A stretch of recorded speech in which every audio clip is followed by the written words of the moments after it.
And joining us now to break it down further, Sheriff of Terrell County, Texas, Thad Cleveland. He's also served 26 years with U.S. Border Patrol. Sheriff, thank you so much for joining us. You just heard Allie's report there.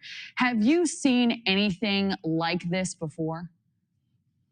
Well, howdy, Keleigh, and thank you for having me back. And thank you for NewsNation to continue to cover the border and the coverage that Allie does on it. It's like, a lot of other media outlets are just, let the border go by, but we're still suffering down here. Yes, no, that's always something we've always seen. We've always had what they call in Mexico halcones, which is called a hawk in English, watching the border patrol's movements, and just countering whatever we do. And what we really need in this kind of situation is the government of Mexico's assistance along the border. So that was my next question. What's maddening about this, I think, is agents tell NewsNation their hands are essentially tied. You've worked at the border for decades.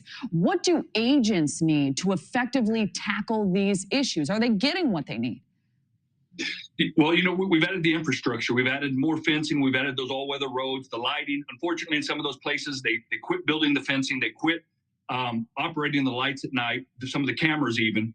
But what it takes, again, like we had under President Trump, it takes holding Mexico's feet to the fire, having them patrol the southern border. We'd never had that before until President Trump forced them to patrol the border. And having operations like that, cross-border operations, will definitely help secure those portions of the border. But I'd also like to mention, in different areas I've worked at along the border from Arizona and in Texas, we've had mirror patrols with the government of Mexico, with some of their law enforcement agencies, and those would surely help in instances like this.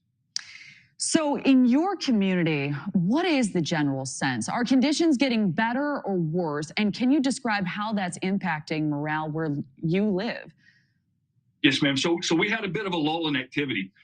Just down the road, Kinney County, which is one county over, they're still getting hit pretty hard. That's Sheriff Coe over there, and I know y'all talked to him before. But here we're starting to see that uptick again. Last night, our deputies worked with Border Patrol to go out to a 911 call to pick up 5 illegal aliens that were ready to surrender. They had enough due to the heat we're having out here. This is the time of year where we typically see that reduction in activity, but we're slowly creeping into August, September, where we'll start seeing those numbers rocket up again, and it'll be numbers that we just can't keep up with. But what it takes the United States government, again, coming back to the border, that they've abandoned it, and they're tricking us all. They're saying that the One app is working, but what we don't realize, or what America doesn't realize, they're letting 1,500 people in the country a day. And we are so grateful for the incredibly difficult job those border agents are facing right now. Sheriff Thad Cleveland, thank you so much for joining us.